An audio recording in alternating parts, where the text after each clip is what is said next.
Adlib is the smartest way to activate programmatic. Built for expert traders, yet easy enough for any marketer. Launch across all top DSPs without contracts, overhead, or busy work. Schedule a free trial today and start maximizing ROAS with Adlib. Check out Adlib at getadlib.com. Thank you to Mediaocean for sponsoring Open Market. It started with some friendly banter on X, and now we're running a series of ads recapping the 13 announcements they made in June. Last week was the VAB report on CTV. This week, it's a partnership with Meta for ads on Threads. Innovid is one of the first adtech partners to gain access to the Threads Ads API, so you can manage your campaigns alongside Facebook and Instagram, as well as the other social platforms Innovid supports, such as TikTok, Snap, Pinterest, LinkedIn, X, and Reddit. Threads is the place Gen Xers are probably going for their social content. They don't feel safe on the original Facebook because their boomer parents are there, but they get called creeps if they try to hang out on TikTok and IG with the youngs. Thank you to Mediaocean for providing a safe space for Eric to use social. Tune in next week for another news highlight and visit mediaocean.com/pod to learn more. Hey, everybody. This is Eric Franchi, and welcome to Open Market, a podcast about building companies in the advertising industry. I'm joined by Joe Zappa, as always, and today we have Adam Soroca of Magnite and Jonathan Moffie, a repeat guest who was formerly the founder and CEO at Streamr.ai, and his company was acquired just last week by Magnite. So first of all, big congrats to both of you. This is awesome. Second of all, this is an audio pod. I want to note that Moffie, who's usually wearing his pink Streamr hat, is now wearing a jet black Magnite hat, which is very cool, by the way. I'd like one. And before we get into the deal and the why and all that stuff, I need to ask a question. You posted a shirtless picture and video yesterday of yourself, Jonathan, not Adam, of Jonathan, with a Streamr tattoo. I've always heard people say, well, if X happens, I'm going to get this tattooed on my body, company logo. Was this a bet with your employees? Was this a personal thing? Like, tell us about the tattoo, and then we'll get into everything that everybody really wants to hear about. I love it. Yeah. So my co-founder, Frank, and I said, if we either sell the company or IPO, we got to get Streamr tattooed. So we tried to in New York this past week. There's like a 3-hour wait, lots of tattoos in New York. So I just went in San Diego, had a little surf trip, and it's permanent. That is amazing. A lot of people have said, if I ever X, I will get this tattooed. And some of them, I think, wimped out. You did not. You're a badass. And Adam is reporting live on the pod that if Streamr turns into a $100 million line of business for Magnite, he will be getting Streamr tattooed on his forehead. He let us know that right before we started recording. 100% giant Streamr across the forehead. Okay. Let's get right into it. Go ahead, Jeff. Magnite acquired Streamr. Tell us why. Yeah, well, thanks for having us, guys. We've been looking at the SMB space for the last several years and looking at what the next driver of growth is for connected television. And there's the obvious ones. There's linear money moving over. There's live sports getting activated on connected television. And SMBs is just as exciting. So we've been watching Moffie and what his team have been doing for the last year and a half. And we just love the team. We love the tech. And we see it as a real catalyst to help our partners who call on the SMB space to unlock that next wave of dollars that move into connected television.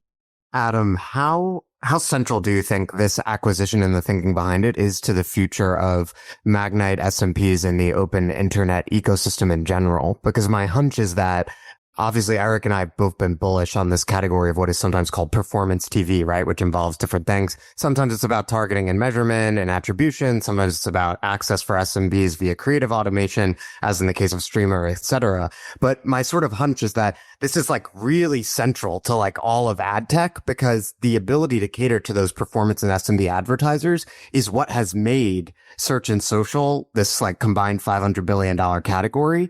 And if like the open internet is going to increase its scale by like an order of magnitude, right? If Magnite's going to go from being a $3-4 billion company to a trade desk size company, it would seem that this is a huge part of that equation. Do you agree? No question, right? I mean, this tool set, this incredible AI capability that the Streamr team built allows us to work with our agencies, our tech partners, our broadcasters to help them bring the SMB market into connected television. And as it relates to performance, I think, sure, there are certainly a class of advertisers who are measuring their television advertising directly of, did I show an ad? Did I get a return?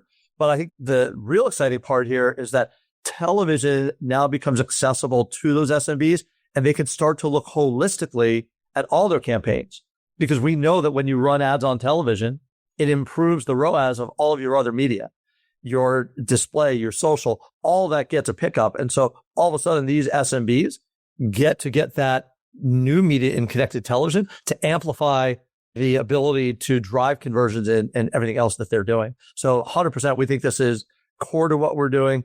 We think this is core to our original strategy of Magnite and bringing the different companies together to serve across all forms of media, because they really do all work together. And this is just another class of advertisers and a big market for us to bring to our publisher customers. Makes perfect sense. It's so exciting. All right. So you answered the question of why buy the company. Moffie, you're a return guest. You are just, like the proto early stage ad tech founder. Why sell the company? And to the extent that, you guys can you talk about how this all came together? Yeah, 100%. So basically, we started selling into enterprises about a year ago.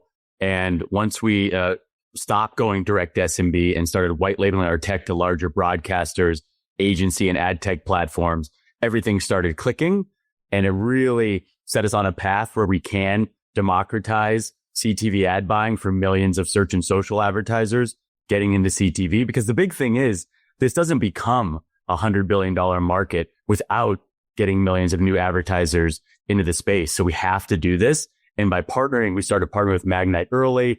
The majority of our white label customers are already SpringServe customers. We started integrating with ClearLine. So it all made a ton of sense. And it just furthers the mission of, we can drastically accelerate the timeline by being part of a scaled company rather than doing it on our own. What other elements of the performance TV equation, if we'll accept that term, we can also debate that, do you need to solve for Magnite to really realize this opportunity? Like, are there, as you cater to, say, performance advertisers or SMBs versus like the traditional Magnite customer base, are there other technologies or capabilities you need to build or buy to fully deliver on this promise of bringing those search and social advertisers into CTV? We're not selling directly to the SMBs. We're providing this technology and enabling those who are already or who are intending to sell to the SMBs. There's some great agencies. There's some great tech providers that are out there. The broadcasters and some of the other CTV media owners are looking to get into the space of them selling to the SMBs. So our role is to empower them the way that we empower them today. And that in this case, it's about the creative, but it's also providing them with access to data, access to logs, access to the inventory, the right signal to be able to measure correctly. And so for us, it's providing all of the tools that we bring to bear to help them be able to acquire customers successfully and then drive outcomes for their buyers. Most of the core ingredients are already there. That this was one of the last ingredients that we needed to bring to the table.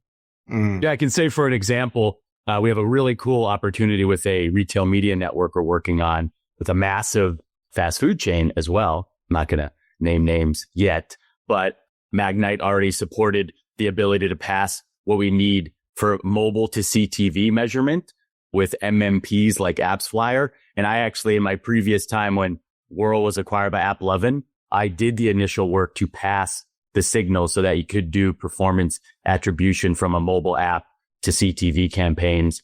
And we're now already cooking on really interesting opportunities now at scale. That's awesome. One of the things that lately Streamr has been, I think, leading the market, and comfortable to say that, is on the creative production side and utilizing some of these new models and capabilities.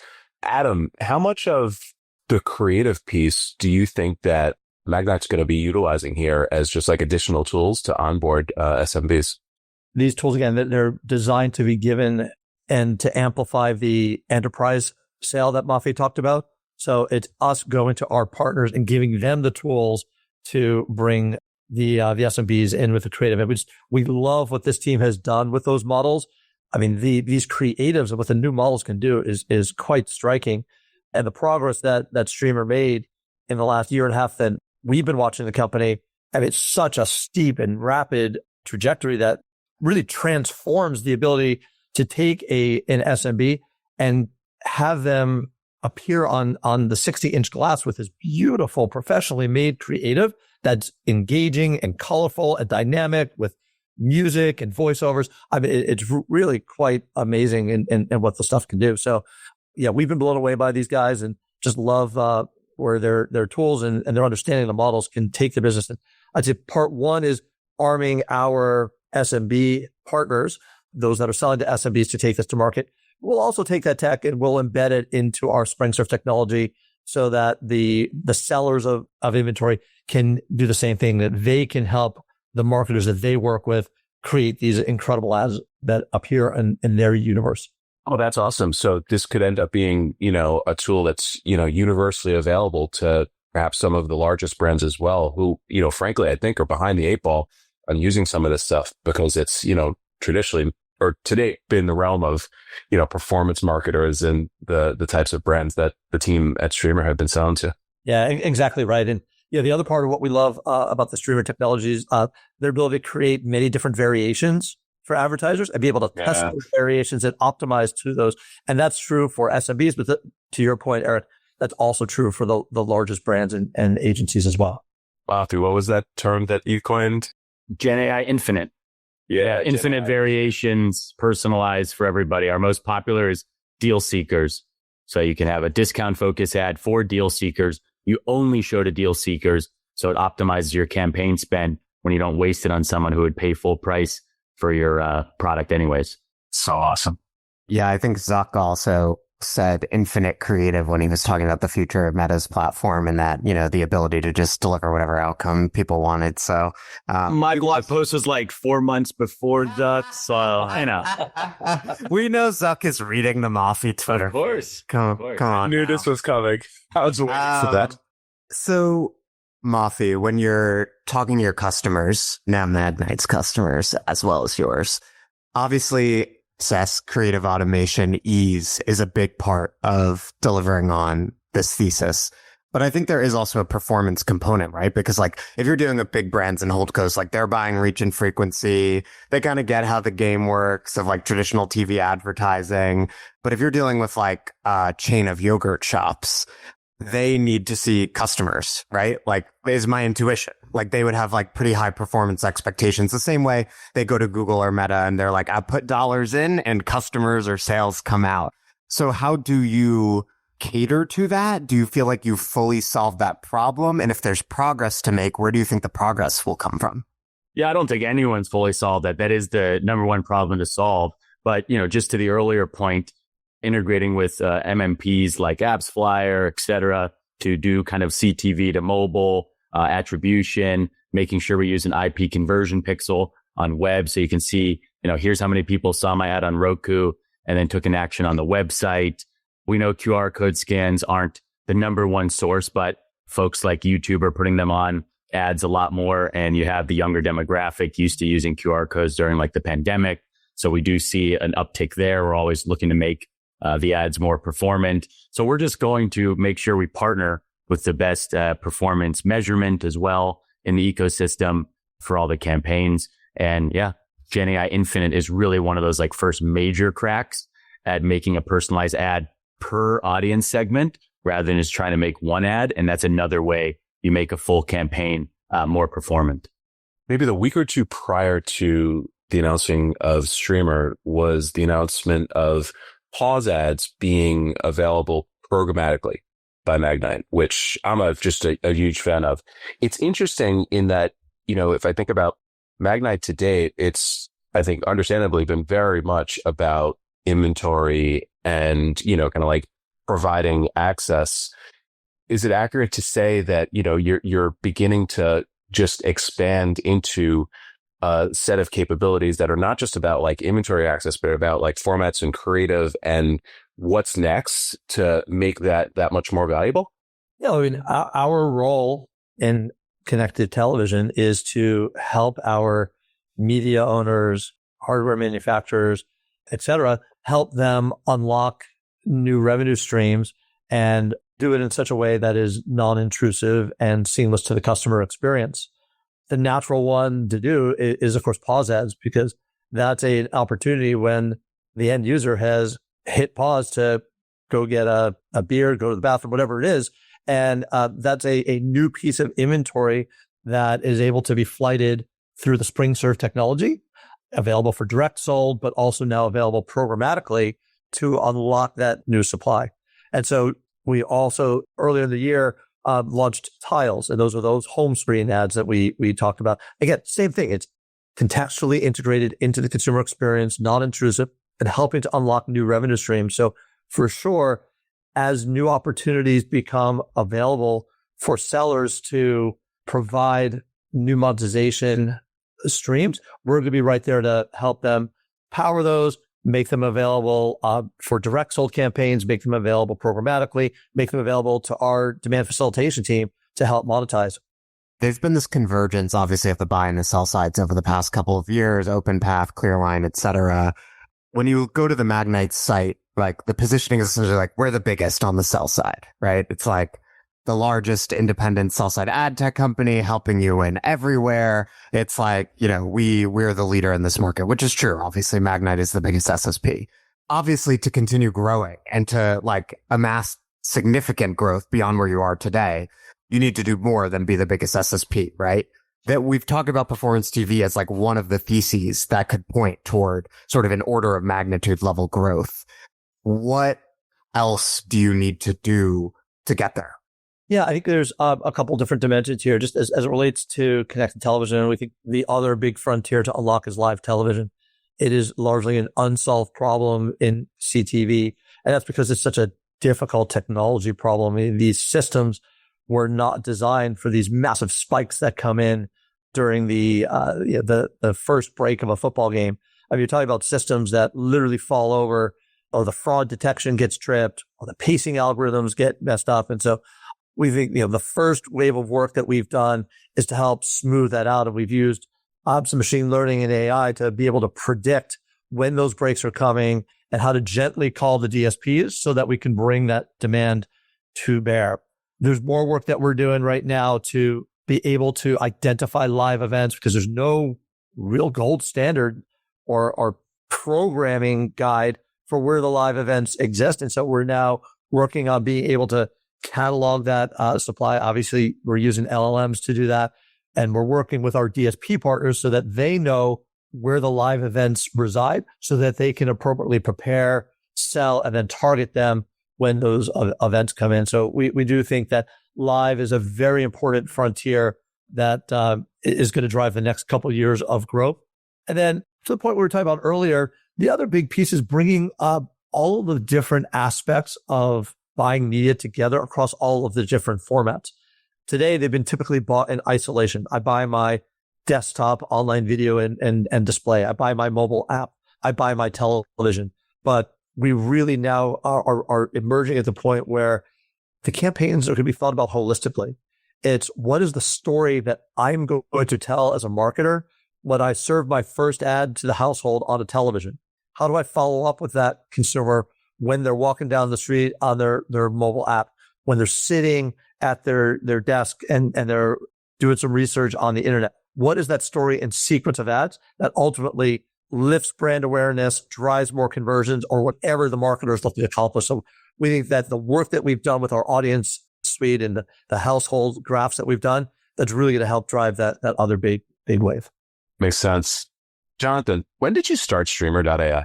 We incorporated November 2023, launched our beta March 2024. So this is basically a year and a half after, exactly a year and a half after launching. Pretty much. So basically, Moffie listened to our early episode about how do you like start an ad tech startup and make $10 or $20 million or some other sum that, no one can speak to in a year and a half. That's what we're saying. No comment. I mean, the dude beat me by a year. Adam was like, Johnny needs a beach house in Venice. I'm on that shit. Seriously, that it's just really impressive. What have you learned that you can talk about with respect to I mean, just company building an AI first company, building a bootstrapped company, selling to one of the leaders in ad tech. I mean, just talk, man, because we've got a lot of startup CEOs and founders that are listening to this that I think would love to follow in your footsteps. Yeah. Every problem we were looking to solve, we said, how do you do it AI first as an AI first company? Everything was built AI first. We had a small team of engineers, but we had infinite AI agents we were building to help us scale the products. We shipped every single week. We wanted not only to ship a feature that was usable in production, but also promote the heck out of it on LinkedIn, on X, etc. And then just getting comfortable taking a lot more risk. A great example of a really awesome synergy that started coming together as we got acquired is our new storyboard product for agencies. So it started as an internal tool for our Gen AI Labs team. They work with agencies mainly to polish a creative with like another level of polish. And that was an internal tool we built where they can quickly generate ads with VO3 and with the other tools we use. And then we productized that and got agency feedback. And now that's becoming a critical component. And what I was going to say earlier about pause ads, the beauty of joining Magnite is I had like 30 Slacks immediately from like agency sellers, et cetera. Like, Moffie, when are the Gen AI pause ads going to be available for us to sell? When are we going to have this, that, and the other? So I'm like, ooh, resources to really accelerate adopting these tools. Very exciting. So that's the scale thesis that we're super excited about. You didn't mention being the most prolific startup CEO marketer in ad tech, and I think you need to talk about that and perhaps argue that it is the independent variable that drove this successful outcome, and that the Sharp Pen CEO Evangelism Playbook is one that every ad tech startup CEO should be running. Oh, no doubt, no doubt. LinkedIn and X were super critical. Every single week I had to write an email newsletter and then make sure we were getting the word out on new features. But at the end of the day, we needed to actually ship new features to promote. I couldn't just promote something that didn't exist. So it was a kind of full team effort to really make sure we were making noise and adding value in the space every single week. Of course, I mean, you need a legitimate product to market, but I do think it should not go unstated that I think it is really not hyperbolic to say that for like startup CEOs at the stage Streamr is at, like you are the most present and probably well known in the market. And that is a credit to the founder led marketing that you've been doing, just being really present on Twitter, LinkedIn, again, having a newsletter, talking to other founders and influencers in the space. And I think you can't market nothing, right? Like if you didn't have a product that was successful and innovative, this wouldn't happen. But you can also have a really solid product that could really add value to a company like Magnite and be invisible, which is the case of, I think, 90% of early stage ad tech founders who have such a product. And so the fact that you're able to put both together, building and selling, is a key factor here. Yeah, well, almost a year ago, I know Eric didn't call it a competition then, but when I dominated Marketecture Live with Streamr, that really set this thing off. I think this year it is a competition. I'm happy to come back, run it back, get another W, but you're like, oh, you didn't win, but I don't know. The crowd spoke otherwise. I think Moffie did such a good job, not at just creating awareness in a company like ours to watch him, but it helped validate that customers were using the product. I mean, this was a commercially viable product. And the reason why it was adopted by some of the bigger companies that we look and say like, wow, like they're using it. That's because Moffie did such a great job getting out there. Yeah, 100%. You have to tell people about your wins. Like some founders and CEOs, like they're almost like bashful or like, and it's like, you can't be bashful. I'm sorry. It's not about you. It's not like people will be like, oh, well, I don't want people to think I'm like an attention whore or whatever. It's like, it's not about that. It's about like showing that you have a commercially viable product, which is especially critical to acquisitions, but it's also critical to future customers because they're going to see my peers are using this thing. And there's no better validation point than that. One last question to Jonathan. Is there anything you might have done differently in the past 18 months? Some things coming to mind. We'll leave that for another off the record convo. But honestly, from actually the build playbook, things were pretty darn smooth. I don't know. I think it went very well, and we're excited about the outcome and really joining the team. I mean, these guys are pinging me on weekends. It's like a bunch of founders that sold their companies into Magnite. I'm like, all right, nothing's changing. We're all grinding and really getting after it. So it's very exciting to see that, actually, which maybe that's like a weird masochist thing that I'm like, yes, they're working weekends. No, that is awesome. Jonathan, what is your title like, and what is your role at Magnite? Yeah, so I'll be the head of agentic product. We're going to be continuing the Streamr mission, democratizing CTV ad buying by white labeling our tech to broadcasters, ad tech platforms, and agencies. We have some pretty exciting opportunities that are going to launch before the end of the year. And then we're going to look to strategically layer in our agentic tools into the broader Magnite ecosystem to help the Magnite broader ecosystem adopt AI and accelerate the roadmap. It's awesome. Final question. I'm sorry. Is it safe to say that the chip on the shoulder is no longer there? No. Moffie just made a face of disgust. Eric, you know the chip on the shoulder never goes away. Some of us are cursed with this burden, and it will never go away until the day we die. That's why we're podcasting. I'm a little worried about saying this, but sometimes I take these risks. So Dave Bonacera, CTO of Magnite, I already told him that once we double the stock or more of Magnite, I'm getting a Magnite tattoo. I'm just going to be all corporate sponsorships on the body, but you have to hit big milestones. So that's already squared up. So the chips on the shoulders have become tattoos on the shoulders. I love it. Poetic. I thought I was supposed to be the wordsmith. Adam, Jonathan, thank you very much for coming aboard. We'll let you disembark here, and congratulations. Congrats to you both, guys. And we will see everybody next week. Bye-bye.